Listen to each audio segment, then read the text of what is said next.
All right, guys, I'm happy to have Sarah with me here, Sarah from Ezoic. We've been talking quite a lot, and she also has been a primary driver in setting up the partnership with my course and community with Ezoic, and it's a real pleasure to have you here. Yeah, thank you, Morton. Thanks for having me on your channel. And maybe you should just start by doing like a short presentation because people know who I am. Yeah, well, I mean, some of you might have actually spoken to me before. I'm actually in the Passive Income Geek community, but my name is Sarah. I'm head of marketing partnerships at Ezoic. So I work with Morton and all of our other partners. And then I also am in a lot of communities just talking to publishers.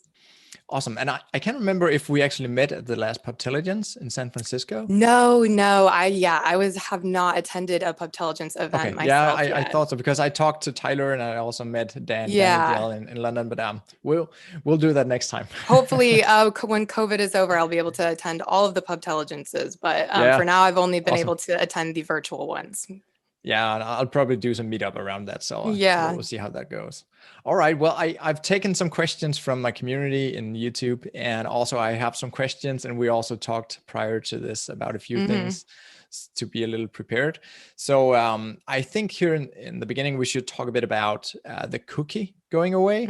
So that's a big thing. And then also we'll talk about this Google Page experience thing that's coming in May. hmm But maybe you could talk a little bit about what you think this cookie dropping thing with Chrome that everybody's probably heard about.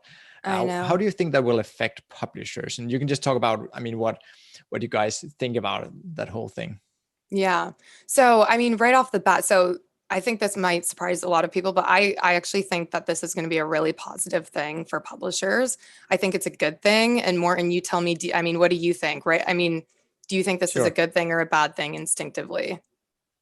Yeah, I mean, I've heard so many say this is the next doomsday, and then it's never that, Okay, I've seen that too. I've seen that too. yeah. And I think I'm on your side because I can't hmm really see how this could hurt us as publishers, because I think this is a problem that the advertisers and the brands have, that they lose some I agree. tracking. So they might need to pour more money into the budgets to see the hmm same results. Or, I Yeah. mean, it's definitely not, it shouldn't be us losing money. And the other thing I'm thinking about it is that we see digital ad spending rising. I don't see that getting, I mean, taking a dip because they get less Me tracking, but neither. that's just hmm my initial thinking on it. Yeah. Yeah, I echo all of that. And then too, what have you seen kind of in your community? Are people worried or is anybody as optimistic as you are?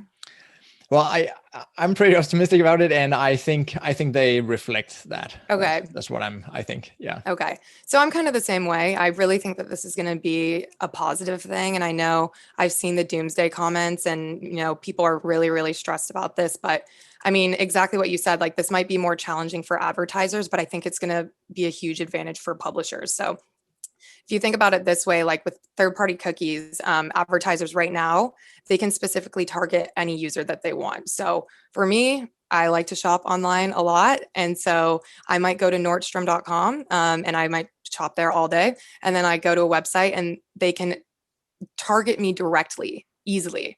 So when cookies go away, that's not going to be an option anymore. So now advertisers, their focus is going to shift. They're not able to directly target the user. They're going to start targeting the publisher, right? They're going to target your sites.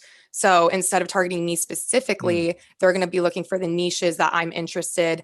For example, for me, it might be travel blogs, lifestyle blogs, fashion blogs, anything like that. Wherever I'm navigating on the internet, advertisers are going to start targeting those websites and those publishers.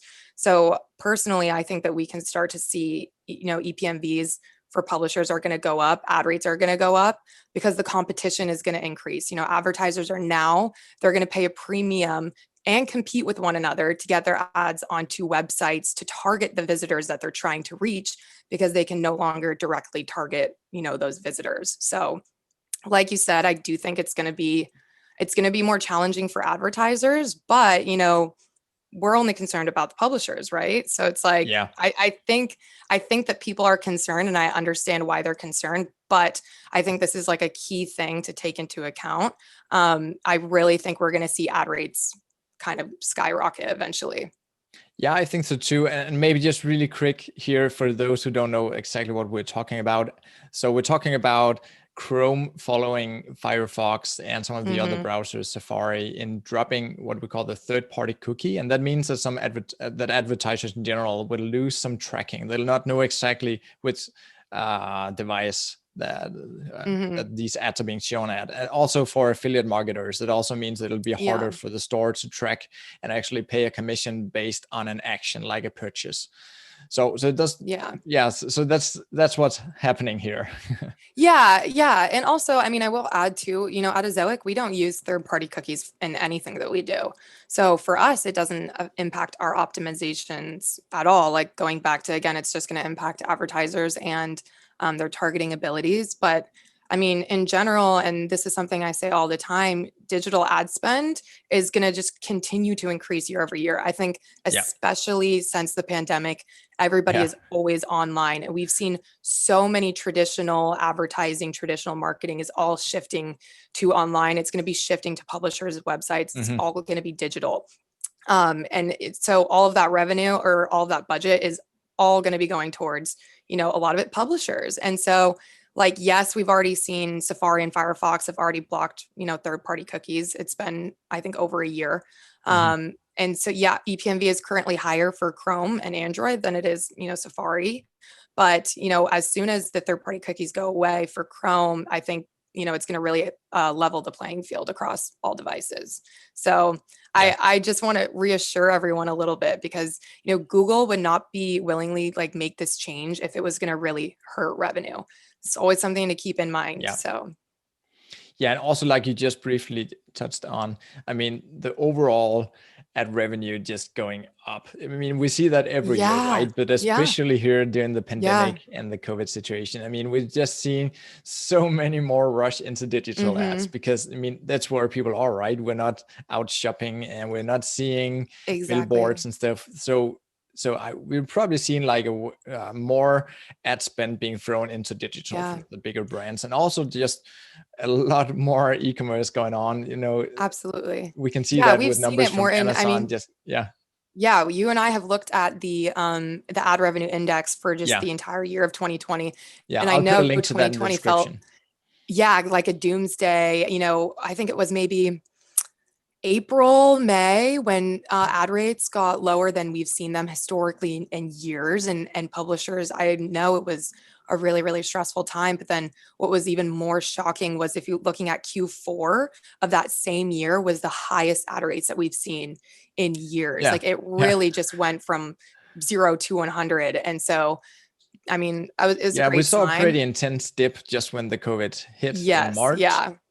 When it hit our part of the world, you can say the States, but also Europe and here in general where I am, we saw this dip, and then it just went crazy. And of course, for some sites, if you have a travel site, if you had something like that, like a site to find a restaurant or whatever, of course you'll be hurt more. I have some sites in the outdoor niche, for example, my site Go Downsize. I write a lot about boating and RVs, and those markets just exploded. I think it's impossible to find a used RV across the States right now. That's what I hear. And so it's been a very, very, very good year for me personally, also across some of my other sites. So, but I think we've just seen a ton more traffic. But I'm sidetracking us a bit here to talk about the COVID. But I think that's also interesting because it's another, you can say, mega trend happening side by side with these Google updates. Yeah. So it's something to be hopeful for. I mean, we have seen the ad rates continue to kind of skyrocket in 2020, and even in 2021, in January every year, it's the first day of a new year, new fiscal quarter, ad rates always just kind of drop right away, right? We've seen it every year. Yeah. This year, we're still in the pandemic, and it did drop, but not as much as it has in the past.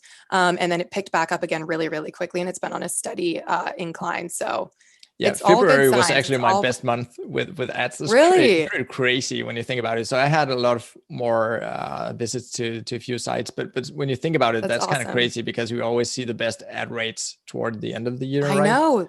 Yeah, it's a good sign. I mean, it just kind of speaks to everything we just talked about. Ad spend it's gonna continue to go digital. All of these marketers and their budgets, it's all gonna go online if it hasn't already. Yeah, so it's definitely a great time to be a blogger. And if you're not already, then you should start right now. Exactly. And if you're watching this and you're very nervous about everything that's futuristically happening in the publishing world. Yeah. Just use this as a reassurance. It's not as scary as you think. Yeah, for sure. So to shift gears a little bit, this Google Page Experience thing.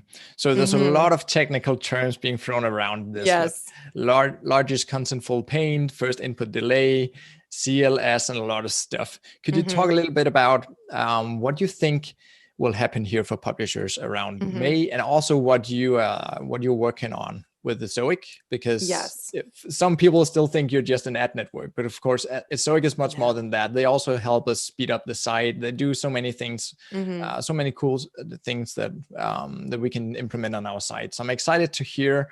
Of course, I know some of this already, but I'm excited to share this with my audience. What are you working on there? Yeah, so Google Page Experience is the algorithm update. It's scheduled for May 1st.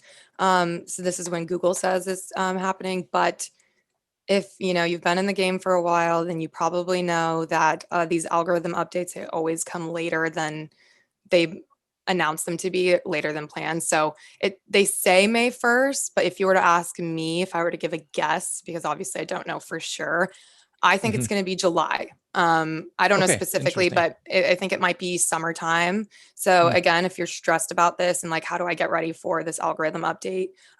You have more time than you think. Every single algorithm update has always been, postponed or moved, or it's later than it is initially announced to be. So yeah.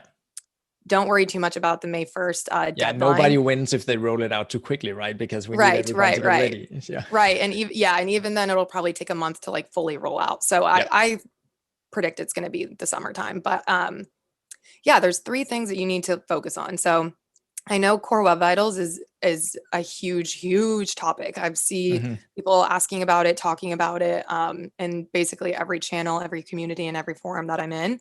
And I think because people are just maybe so confused about like, what do I do here? But another thing I want to emphasize, just to make sure you're not stressed about this, it's only 1/3 of the ranking signal. So it's not the entire, I know people are kind of speaking about it as if it is the entire ranking, like this is everything. It's, but it's not. So the first things that you need to do, you need to make sure that your site is secure and has an SSL. So this is a secure HTTPS. If you are using Ezoic, then you probably already have this. It's free.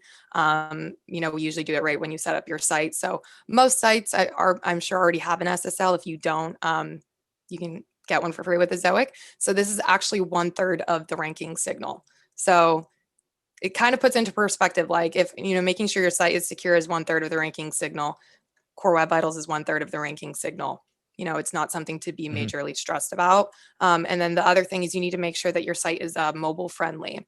So I am sure that most sites are mobile friendly. If your site isn't mobile friendly, you got to do that. I guess if you're listening to this and your site is not mobile friendly, you're doing something wrong. You're doing something wrong, and you need to do that immediately. So that's also 1/3 of the ranking signal, making sure your site is mobile friendly. If you are using Ezoic, then we did that for you automatically. You probably didn't even have to like take any steps to do that. We just do it automatically, and it's free. So mobile friendly site, that's 1/3 of the ranking signal. Making sure your site is secure with an SSL, that's 1/3. And then making sure your Core Web Vital scores are good is going to be the other third. Obviously, the most talked about and the most worried about ranking signal is making sure that your Core Web Vital scores are good. But I know this is a very stressful one of the 3. The other 2 are pretty simple fixes. But again, I think, if you're using Ezoic, you're going to be in a really, really, really good position, because we are launching a new product and it's called Leap.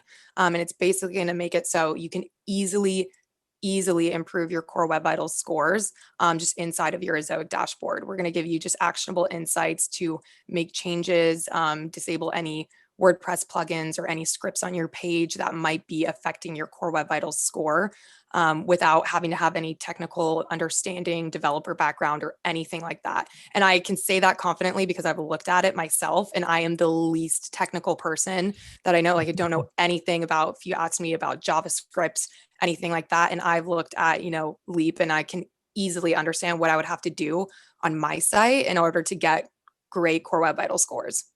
Okay, that's really cool, because I'm sure that's where it lies, because it sounds super, super technical. And if you don't It know exactly is. what to do, I mean, Yeah. with other bigger Google updates, it's pretty clear what you should do. I mean, it's easier to stop doing guest blogging or whatever you wanted Hmm. to change your behavior around. But this is more technical, and you would think, some people think you need to be like part programmer to No. get this. So it's pretty cool, because of course you have taken a good peek into the system that you Exactly, get it. too. And I know all the terms we were kind of talking about, it's very like confusing. And, publishers are like, what do I need to do to prepare? Do I need to go look up what is cumulative layout shift mean? If you're using Ezoic, no, you don't need to go out and study and figure out what this is and how to fix it, because we're going to tell you exactly what you need to do. So a good example, and I was looking at, an example of a site. So CLS is one of the metrics in Core Web Vitals.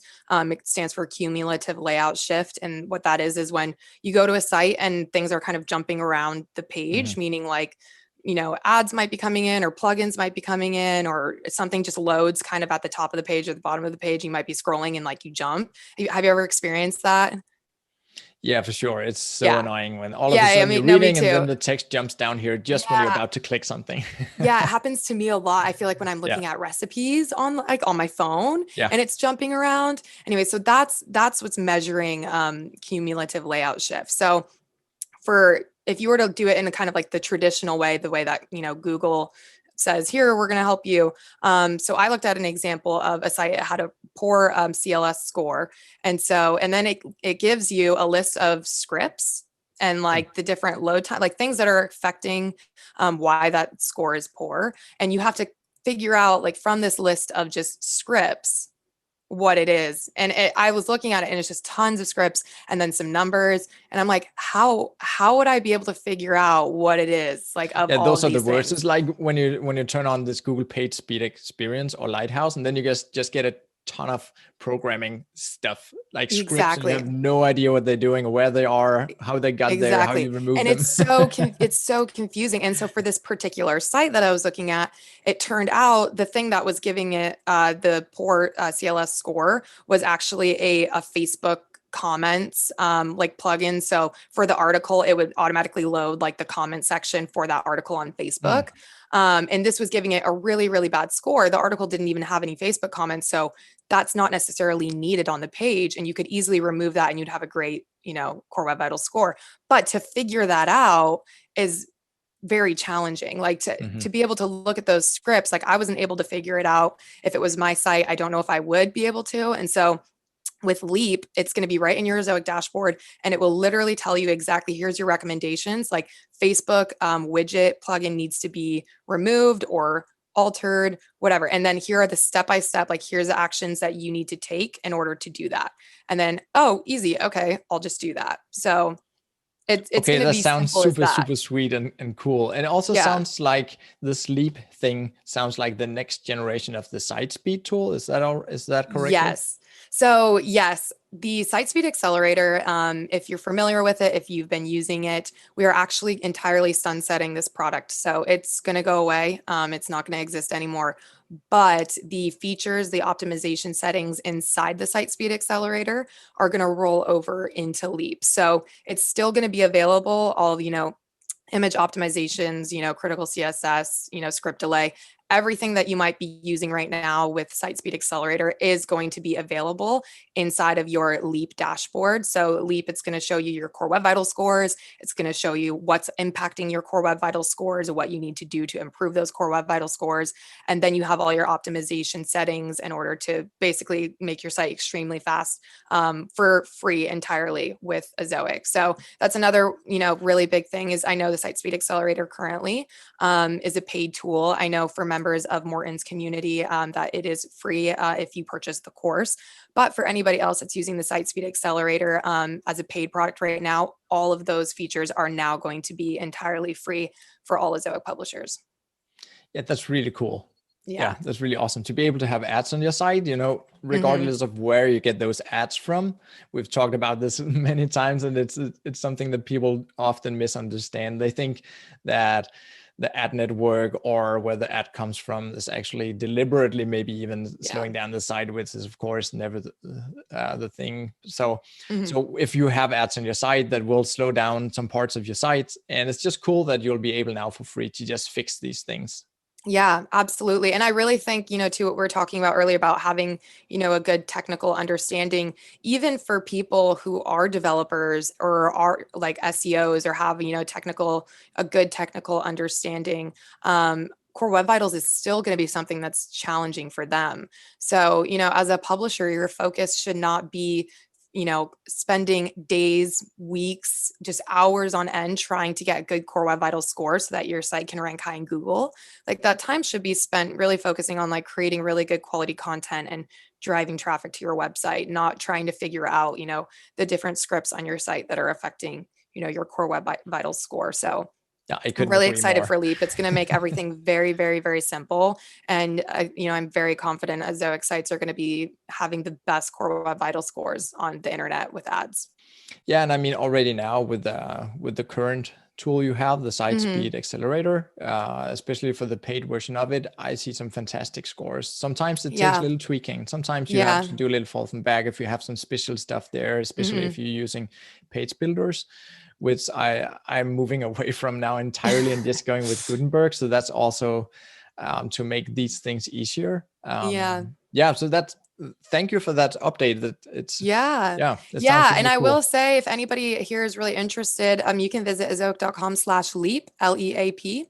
And there's going to be a bunch of information on there. Again, this is actually the first time I'm actually talking about this publicly with you, Morten. So Awesome. exciting. But So we yeah, have we're breaking news right yeah, here. breaking news.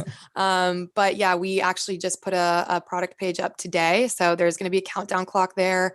So you Awesome. can really check in and see like, when is this going to be available? When can I start using it? We're expecting kind of maybe mid to late April. But yeah, there's going to be more information about the product, FAQs, payment plans and everything like that on that page.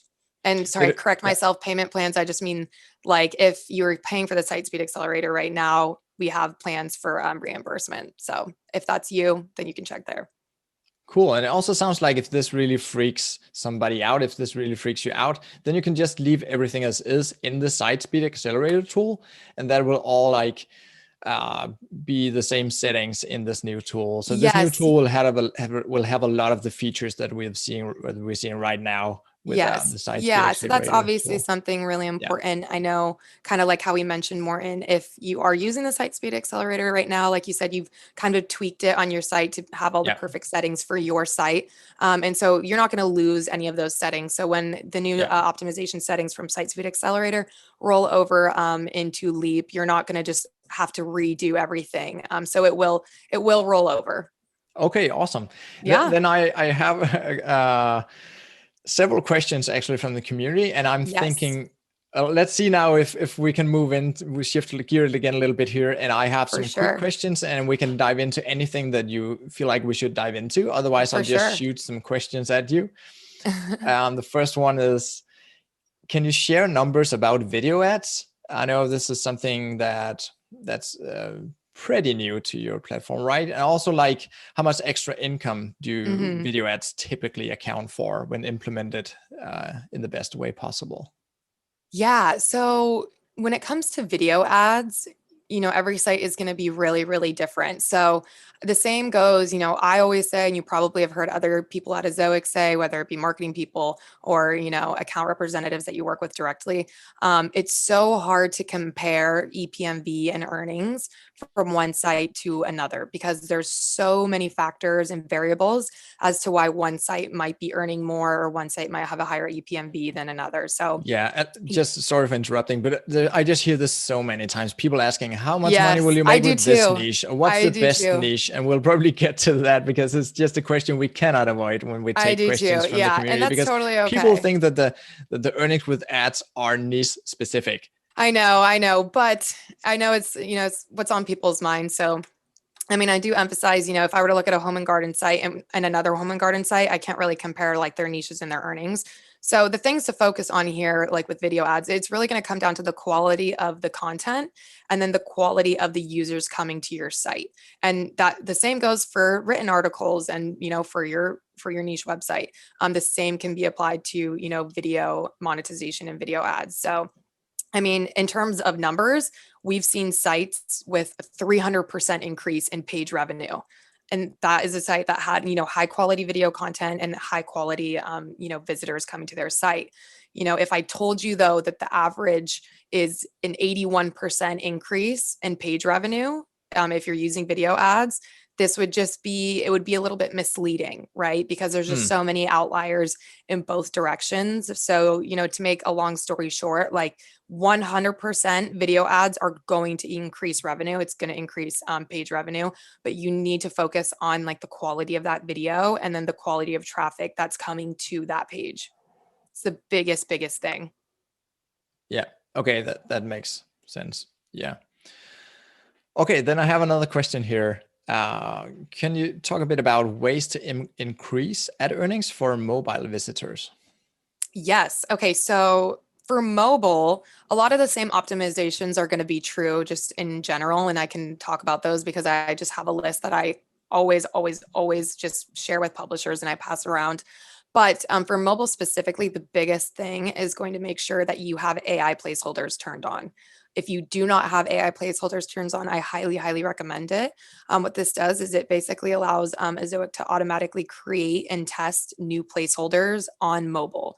And it's only available for mobile right now. So make sure that you have that turned on because the more placeholders and the more variables you're giving Ezoic to test, the faster your earnings are going to be optimized. So always recommend that.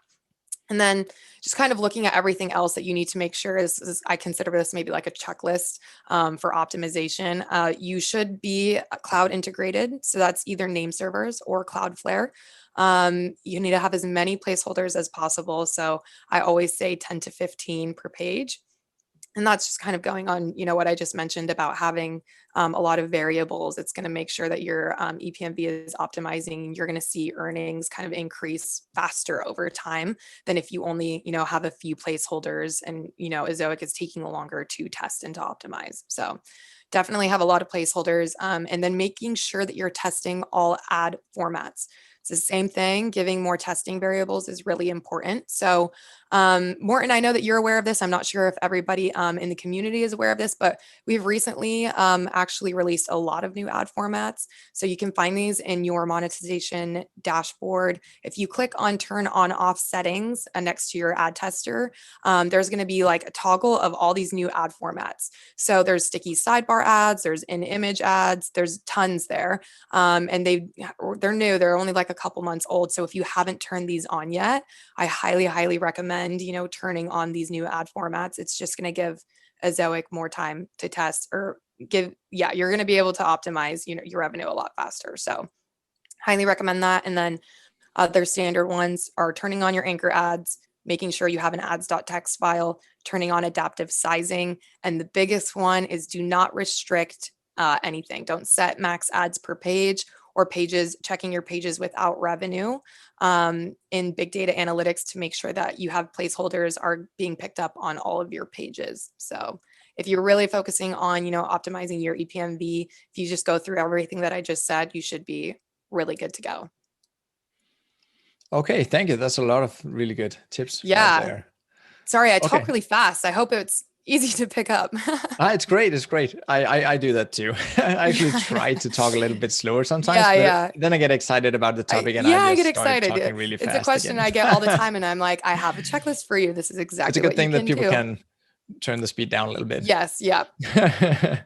So I think we have to circle back to these niches here. So we talk a little bit about that it's not niche specific how much money you will earn, but then again, there are some things that vary according to the niche. I mean, of course, there are differences between having a big site about insurance or credit cards or something like that, and then having a site about something where that's very, very hard to monetize, like in any way. Yeah. Can you talk a little bit about what people should think about from your perspective when choosing a niche for the next blog? Yeah. So I mean, I also see this question pretty often, and I will say niches are definitely important. But your users and your user experience on your site is going to ultimately determine your EPMV and your earnings. So, the better user experience, the higher the EPMV will be. But, I know that people want more of a clear, picture of what the most lucrative niches are. So I actually went and pulled what the most lucrative niches were for 2020. So the number one was home and design. I also think that's probably could be expected just because of maybe the pandemic. But home and design was number one. Technology was number two. Technology is usually up there. Number three was business related sites. So this could be anything from tips, advice, templates, anything like that. Number four was automotive, and number five was online tools. So those were the most lucrative niches in 2020. I don't know if that's maybe what you would have expected, but I typically see the most lucrative niches to be kind of in this realm of the ones I just mentioned. Okay, that's super cool. That's really great practical information Yeah. right there. Yeah. And it's also something, I have people coming to me and they hear me talk about that I have this tech site. I have a tech site on Ezoic that's making Yeah. around $35 per thousand page views or Mm-hmm. per thousand visitors. And then I have people approach me saying, I have a tech site that's making $6 per thousand visitors. And Well, then it's just, and then I take a look at it and you'll just see all the articles are like 300, 400, 500 words, no. and they're Yeah. targeting Yeah. something where it's very hard to match any products. There's maybe not any buyer intent. So there's just so Mm-hmm. many things that goes into this. And I think it makes sense when you say like home and garden, for example. It's almost Yeah. important to, or impossible to have a site about home and garden without talking about a ton of different products for the garden and home. And there's so Exactly. many Yeah. advertisers there to bid up the Yeah. prices and stuff, right? Yeah. Comparing apples to oranges, basically. Yeah. Mm-hmm. Okay, then I have another question. I think this is a quick one. Yeah. Somebody asked, and I've actually heard this a couple of times. If I want to ask if you have any plans for integrating with TransferWise. Yes, we do. Okay, cool. I don't have much details to offer, but yes, and I know I've seen this too. It's a project that we're working on for 2021.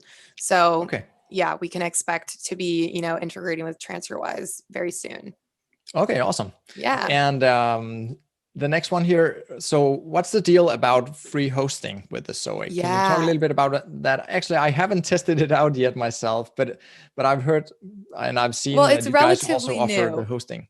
Yeah, so it is. It's relatively new. Again, it similar to the app formats that we were talking about. I think it's only been, available for a couple of months now. But recently I've really seen it kind of pick up speed. A lot of people are talking about it. A lot of people are switching to our free hosting, and the feedback that we've gotten has been overwhelmingly positive. So people are really happy with it. The reason that we created this in the first place, we just really wanted to make sure that anybody who wants to use Ezoic is able to. And if they are not, I think when it comes to hosting fees, it can get really expensive. And so that's why a lot of publishers, are sometimes unable to start their websites or even start using the Ezoic platform. And so we would really, really hate for anyone who wants to use Ezoic to not be able to because they can't afford the hosting costs. So for that reason, we just created a free hosting app. And anybody can use it if you're a Ezoic publisher, but you have to have a WordPress site. I know that's going to be a majority of publishers, but Yeah. because it is a WordPress hosting app. So there's two ways that you can switch to Ezoic hosting. You can either migrate your site via an SFTP transfer, or we can create an empty WordPress staging site for you. So it's actually pretty simple, seamless. People are really happy with it. And if you want to do this yourself, we do have a support article that kind of takes you through the different options for switching over to WordPress hosting or, starting a new site up for WordPress hosting. So if you go to our knowledge base at support.ezoic.com and then look up WordPress hosting app, all of the steps are going to be there. And yeah, I'm really happy with, the feedback that we've gotten on it. People are really happy with it.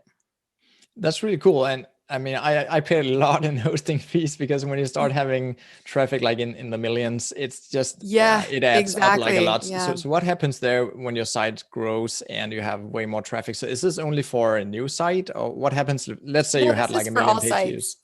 Yeah, this is all for all sites.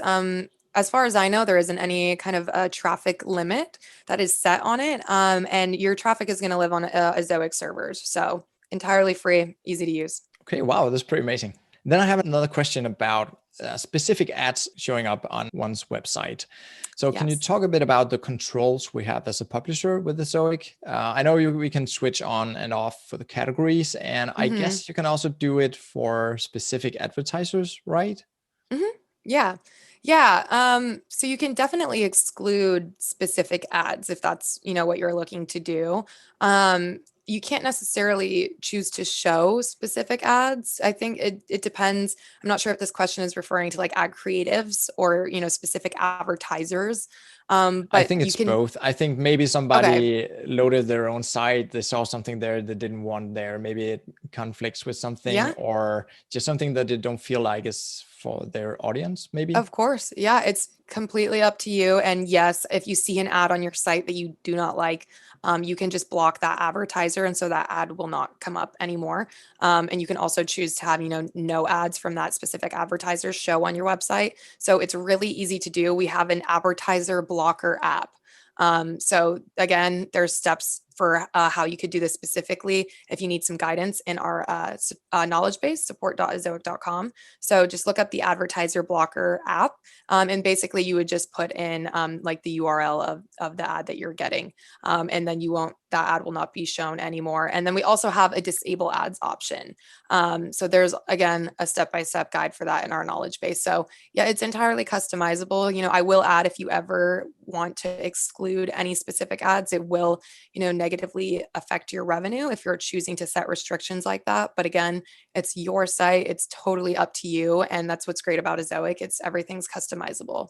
I've only worked with these settings on the per category basis. So for my sites, I don't show ads related to quick loans and gambling and a few other categories. It's just something that I personally am not very interested in. So Yeah, it's pretty totally cool. I fine. haven't done this on a per advertiser basis, but it's pretty cool that you can Hmm. go that granular. Yeah, I mean, a lot of publishers say if they might see an ad and say, I don't want that ad on my site anymore, easy. Okay, you don't have to. So yeah, everything about Ezoic is like you said, it's very granular, it's very customizable. I love that. Okay, Yeah. that was actually all the questions I had. Is there Awesome. anything we touched on that you want to talk more about, or something you think we should know about? I think we covered it. I will just emphasize, how excited we are for Leap and how, we've spent hours and hours. We have an entire team of just brilliant engineers working on this. And I do think that Ezoic publishers are going to be, shocked with how amazing this tool is. And I also think it will alleviate, so much stress that I know publishers are feeling right now with Core Web Vitals coming up. And they're like, what do I do? How am I going to fix this? And just knowing that, Ezoic is going to help you. We're going to teach you exactly what you need to do. And Leap is just going to make your life a lot easier. And hopefully you can sleep at night without having to worry about, your Core Web Vitals scores. So we're very excited. And I hope that everybody watching this is very excited as well. Yeah, and it sounds really great and comforting to hear like how easy these steps will be. I'm excited Yeah, to log in myself and see exactly me what we can too. do, Me because I too. guess all of us are messing around with a lot of stuff right now to see if we can Hmm. go into Search Console and see more green dots rather than red Oh, dots, yeah. right? So yeah, well, I guess we're all looking forward to that. And I also want to emphasize what you just said. So people shouldn't stress too much over this right now. So, and also I would say, historically, when Google comes out with a bold new update that they announce and everything Yes. builds up and stuff, people think it's the end of Google as we know it, and it Yeah, never I is. know. it's Yeah, every it's single time. Yeah. always that we wake up the next day, it's 99.99 the same as yesterday. Exactly, exactly. Yeah. Yeah. Yeah, so no need for doomsday thoughts. Yeah. Thank you so much for Yeah. talking with me here, Sarah. And Yeah, maybe thank we you, should do this some Morton. other time. This was really cool. I'll I probably love gather that. some more questions at some point and call you again. Cool. Thank you guys. Thanks everyone. Yeah. Okay. Have a good one. See ya. Cool. Bye.